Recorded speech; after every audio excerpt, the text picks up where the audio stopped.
कहानी की शुरुआत में साशा और उसके हस्बैंड टॉमी को दिखाया जाता है, जिन्हें नशे की आदत होती है, लेकिन इसके साथ साथ उन्हें ऊंचे ऊंचे पहाड़ों पर चढ़ने का भी बहुत शौक होता है। और आज ये दोनों ट्रॉल वॉल्स को पार करने आए होते हैं, जिसकी वो पहले भी कई बार कोशिश कर चुके होते हैं। लेकिन ये ट्रॉल वॉल यानी कि ये सीधा खड़ा हुआ खौफनाक माउंटेन, इसे पार करना और इस पर चढ़ना बिल्कुल भी आसान नहीं होता। अब साशा की जिद पर दोनों पहाड़ पर चढ़ना शुरू कर देते हैं। साशा उस पॉइंट तक पहुंच जाती है जहां तक वो आज से पहले कभी नहीं पहुंच पाई थी।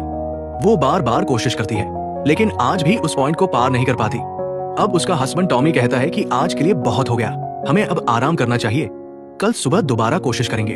लेकिन साशा आज ही इसे पार करना चाहती होती है, इसीलिए वो मुसलसल कोशिश करती रहती है, जिससे वो बहुत ज्यादा थक जाती है। और फिर उन्हें पता चलता है कि यहाँ एक शदीद तूफान आने वाला है, इसीलिए वो अपना हैंगिंग टेंट वही लगाकर उसके अंदर आराम करने लगते हैं। लेकिन आज टॉमी बहुत ज्यादा परेशान होता है, क्योंकि उसके पास मौजूद कॉम्पास, जिसे वो अपना लकी कॉम्पास मानता है, वो सही तरह काम नहीं कर रहा होता। अब तूफान बहुत ज्यादा खतरनाक हो चुका होता है, इसलिए टॉमी साशा से कहता है कि हमें नीचे जाना चाहिए, एक बार तूफान रुक जाए उसके बाद दोबारा कोशिश कर लेंगे।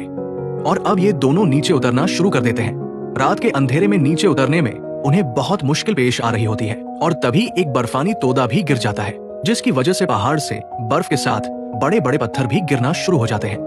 साशा को बचाने के लिए टॉमी उसे चट्टानों के नीचे शिफ्ट कर देता है, ताकि पत्थर उससे न टकराएं। लेकिन अचानक एक बड़ा पत्थर टॉमी के सिर पर आकर लगता है, जिससे वो अपनी रस्सी समेत नीचे जा गिरता है। अगरचे वो रस्सी के सहारे हवा में लटक जाता है, लेकिन पत्थर लगने की वजह से उसकी मौत हो चुकी होती है। रस्सी का जो दूसरा हिस्सा है वो साशा के साथ बंधा हुआ है, और इतना ज्यादा वजन होने की वजह से इस रस्सी का जो हुक है, जो चट्टानों के बीच में फंसा हुआ है, वो धीरे धीरे निकल रहा होता है। साशा के पास अब कोई ऑप्शन नहीं है, उसे रस्सी को छोड़ना पड़ता है, जिससे टॉमी नीचे गिर जाता है। साशा किसी तरह ऐसी चट्टानों के साथ चिपक कर अपनी जान बचा लेती है। अब इसके बाद हमें 5 महीने बाद का वक्त दिखाया जाता है। साशा वापस आ चुकी है, उसके दिल में आज भी उस बात का गम है कि उस चट्टान को चढ़ते हुए टॉमी की मौत हो गई। वो अपने दुख से अब तक बाहर नहीं आ पाई। टॉमी का जो कॉम्पास होता है वो उसी के पास होता है, और अब साशा फैसला करती है कि वो ऑस्ट्रेलिया के नेशनल पार्क जाएगी। जब वो वहां पहुंचती है तो वहां के रेंजर्स उसे वार्न करते हैं कि इस नेशनल पार्क से पहले भी बहुत से लोग गायब हो चुके हैं।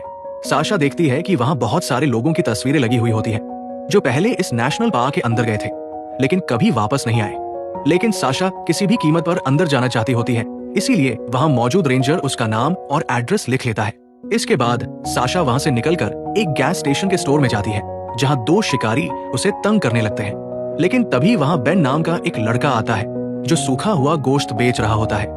वो दोनों शिकारियों को कहता है कि उसे परेशान मत करो, और फिर वो शिकारी वहां से चले जाते हैं। साशा बेन का शुक्रिया अदा करती है और उससे सूखे मीट का एक पैकेट खरीद लेती है।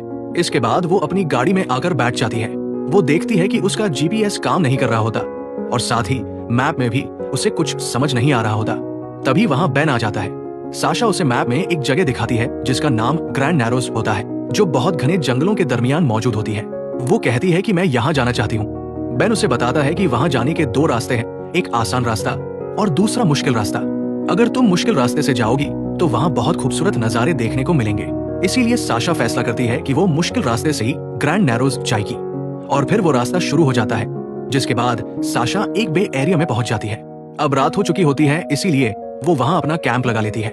लेकिन फिर वहां वही लोग भी आ जाते हैं जो उसे स्टोर में तंग कर रहे थे। साशा को पता होता है कि वो एक बार फिर उसे तंग करेंगे, इसीलिए वो अपनी गाड़ी में जाकर खुद को अंदर से लॉक कर लेती है। साथ ही वो पेपर स्प्रे भी निकाल लेती है, ताकि अगर वो उसके करीब आए तो वो उनके चेहरों पर स्प्रे कर सके। लेकिन वो उसके आसपास भी नहीं आते। कुछ देर वहां रुकने के बाद वो हंटर्स वहां से चले जाते हैं। साशा अपनी गाड़ी में कुछ देर सो जाती है, और सुबह होने पर वो अपना बोर्ड निकालकर पानी में उतर जाती है, क्योंकि उसे अपने सफर की शुरुआत इसी तरह करनी होती है। यहाँ के नजारे बहुत ही खूबसूरत होते हैं।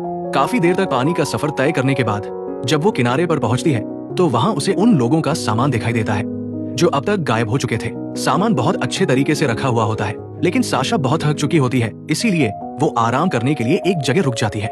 साथ ही पानी में सफर करने की वजह से उसके कपड़े भी भीग चुके होते हैं। वो अपने कपड़ों को सुखाती है, और जो ड्राई मीट उसने बेन से खरीदा था उसे खाकर अपनी भूख मिटा लेती है।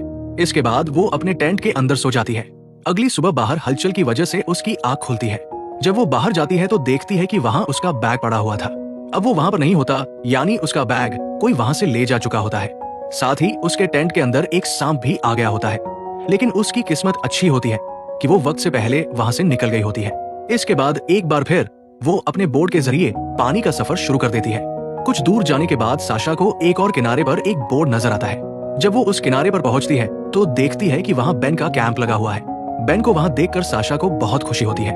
साशा बेन को बताती है कि पिछली रात जहां वो सो रही थी वहां से कोई उसका सामान ले गया है। बेन कहता है कि शायद ये किसी जानवर का काम होगा। इसके बाद बेन उसे मछलियां पकाकर खिलाता है। साथ ही वो बताता है कि वो ऑस्ट्रेलिया का नहीं है।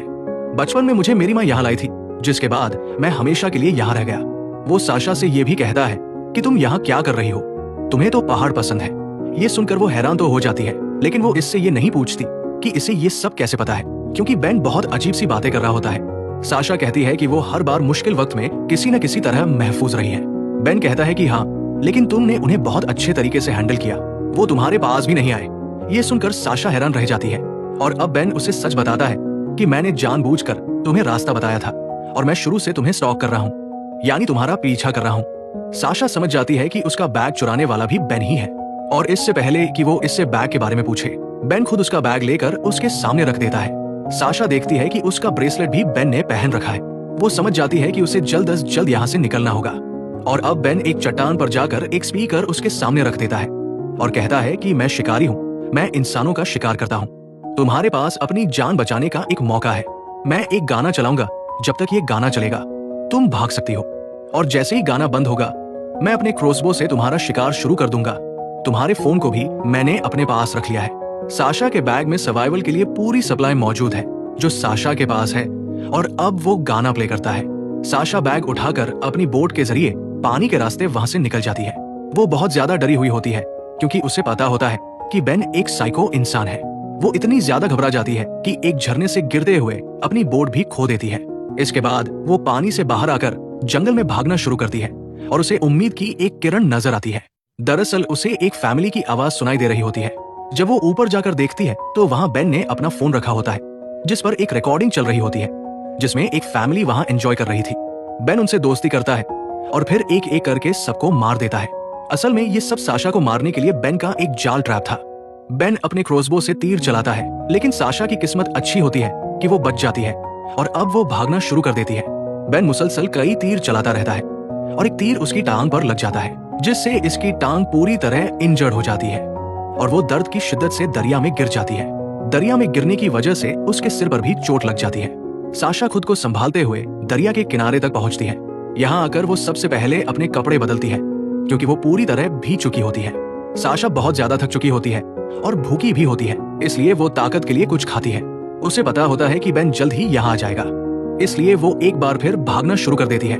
बेन अब भी उसके पीछे होता है और वो इस पूरे जंगल के चपे चपे से वाकिफ होता है। साशा भागते भागते एक ऐसी जगह पहुंच जाती है जहां आगे रास्ता बंद होता है। वहां चट्टानों के दरमियान एक पतला सा रास्ता होता है जिससे वो निकलकर चट्टान के ऊपर पहुंच जाती है। वहां से वो दूरबीन के जरिए बेन के कैंप को देखती है जहां अब भी उसकी बोट मौजूद होती है, लेकिन वो देखती है कि बेन बहुत करीब पहुंच चुका होता है। बेन भी उसे देख लेता है और अब उससे बचने के लिए साशा एक बार फिर चट्टानों की दीवारों से नीचे आकर एक बड़े पत्थर के नीचे छुप जाती है। बेन ऊपर आकर देखता है लेकिन उसे वहां कोई नजर नहीं आता, इसलिए वो वहां से चला जाता है। इसके जाने के बाद साशा दोबारा ऊपर आती है और अब वो बेन के कैंप तक पहुंच जाती है जहां वो देखती है कि बेन आराम से दरिया में नहा रहा होता है। जैसे उसे पूरा यकीन होता है कि वो किसी भी कीमत पर साशा को अपना शिकार बना लेगा।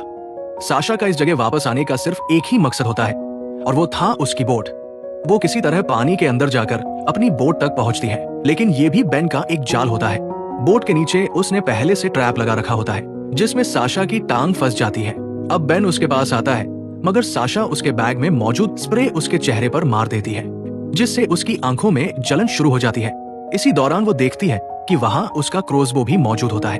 वो उस क्रॉसबो को हासिल करने के लिए उसकी तरफ बढ़ती है, लेकिन तब तक बेन अपना चेहरा धो चुका होता है। वो साशा को चेन से खींचकर रोक लेता है और क्रॉसबो उठा लेता है। अब वो साशा से कहता है कि जो स्प्रे है उसे फेंक दो। साशा को उसकी बात माननी पड़ती है। इसके बाद वो उसकी टांग ट्रैप से निकाल देता है और कहता है, मैंने तुमसे पूछा था कि तुम आसान रास्ता चाहती हो या मुश्किल रास्ता, लेकिन तुमने मुश्किल रास्ता चुना। अगर तुम आसान रास्ता चुनती तो अब तक अपनी मंजिल पर पहुंच चुकी होती, लेकिन मुश्किल रास्ता चुनने की वजह से तुम यहाँ फंस गई हो। यहाँ के जो कबायली है, मैं उनकी बातों को फॉलो करता हूँ। उनका मानना है कि हम जिस भी इंसान को मारते हैं वो हमेशा हमारे अंदर जिंदा रहता है। और अब मैं तुम्हें मारूंगा, जिसके बाद तुम मेरे अंदर जिंदा रहोगी। रात भर साशा बाहर बारिश में भीगती रहती है। अगले दिन वो उसे अपनी बोट पर इस जगह से दूसरी जगह ले जाता है। उसके हाथ बंधे होते हैं। वो साशा को बताता है कि रेंजर्स ऑफिसर के रजिस्टर में मैंने तुम्हारा नाम और एड्रेस देखा था। मुझे पता चल गया था कि तुम्हें पहाड़ों का बहुत शौक है। तुम अपने हस्बैंड के साथ ट्रेल गई थी, जहां तुमने अपने हस्बैंड को खो दिया था।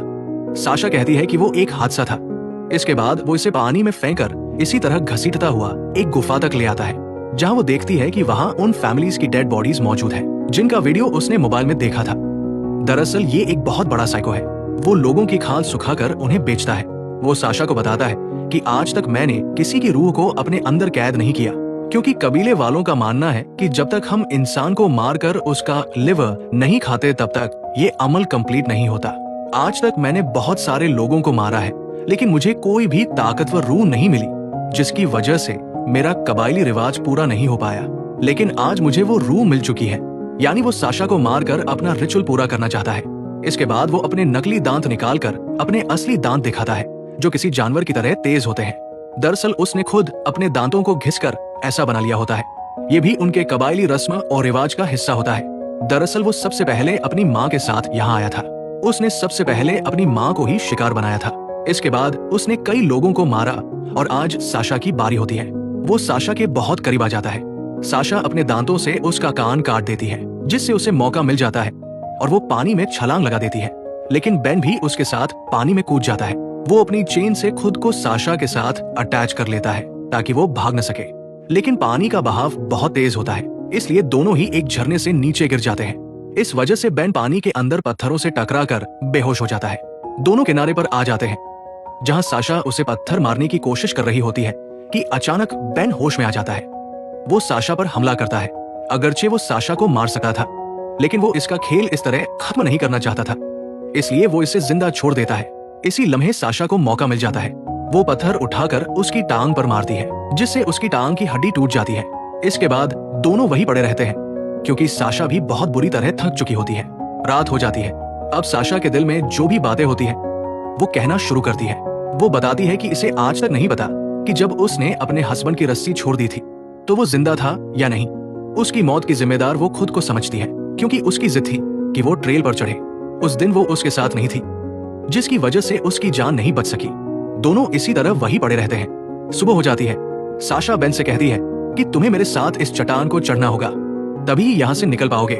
दरअसल ये दोनों एक दूसरे से बंधे हुए होते हैं, इसलिए साशा अकेली यहाँ से नहीं निकल सकती। साशा अब समझ जाती है कि बेन मुकम्मल तौर पर हार मान चुका है। उसकी टांग जख्मी है और वो जानता है कि वो इस वक्त साशा का कुछ नहीं कर सकता, और अगर वो साशा को मार भी दे तो वो खुद भी नहीं बच पाएगा। वो एक डील करता है और कहता है, अगर तुम मुझे ऊपर ले जाओगी तो मैं तुम्हें जिंदा जाने दूंगा। साशा इसे रस्सी से बांधकर चढ़ना शुरू करती है। इसे बेन पर भरोसा नहीं होता, इसलिए वो हुक के साथ छेड़छाड़ शुरू कर देती है। लेकिन तभी बेन, जो रस्सी के दूसरे सिरे से बंधा होता है, साशा को नीचे खींच लेता है। साशा कहती है कि वो सिर्फ रस्सी चेक कर रही थी, और फिर वो एक बार दोबारा ऊपर चढ़ती है। वो एक ऐसे हाई पॉइंट पर पहुंच जाती है जो ट्रेल वॉल के करीब होता है। वहां वो रुककर उस रस्सी को, जिससे बेन नीचे बंधा होता है, एक लकड़ी के साथ बांध देती है और उसकी टाइटनेस कम कर देती है। बेन को समझ में आ जाता है कि साशा कोई चालाकी कर रही है, इसलिए वो रस्सी से उसे नीचे खींचने की कोशिश करता है। लेकिन हुक की टाइटनेस कम होने की वजह से बेन खुद रस्सी के साथ नीचे गिर जाता है, जिसकी वजह से उसकी मौत हो जाती है, और इस तरह बेन का खेल खत्म हो जाता है। लेकिन अब साशा की जान भी खतरे में होती है, क्योंकि वो चट्टान के जिस हिस्से में होती है वहां से नीचे उतरना तकरीबन नामुमकिन होता है। उसे ऊपर चढ़ना ही होता है। ये बहुत खतरनाक चट्टानें होती है और उसके पास हार्नेस भी नहीं होता, यानी एक गलती का मतलब मौत होता है। वो उस खतरनाक कोने को किसी तरह पार करने की कोशिश करती है, जहां वो लटक जाती है, लेकिन अपने दिमाग को इस्तेमाल करते हुए वो किसी तरह वहां से निकलकर ऊपर पहुंच जाती है। इसके बाद वो एक सड़क पर आती है, जहां उसे एक गाड़ी मिलती है जो उसे रेंजर के ऑफिस तक छोड़ देती है। वहां वो रेंजर को उस गुफा के बारे में बताती है जो बेन की थी, और ये भी कि वहां जितने भी लोग गायब हुए थे उन सब की रिमेन्स तुम्हें मिल जाएंगी। इसके बाद वो वहां से निकलकर समंदर के पास जाती है। अपने हस्बैंड टॉमी का कॉम्पास वो समंदर की लहरों में बहा देती है, यानी इसने अपनी जिंदगी में आगे बढ़ने का फैसला कर लिया होता है। उसे पता होता है कि जो कुछ हुआ, जिसमें उसके हस्बैंड टॉमी की मौत हुई, वो सिर्फ एक हादसा था, उसमें उसकी कोई गलती नहीं थी। इसी सीन के साथ ये कहानी खत्म हो जाती है।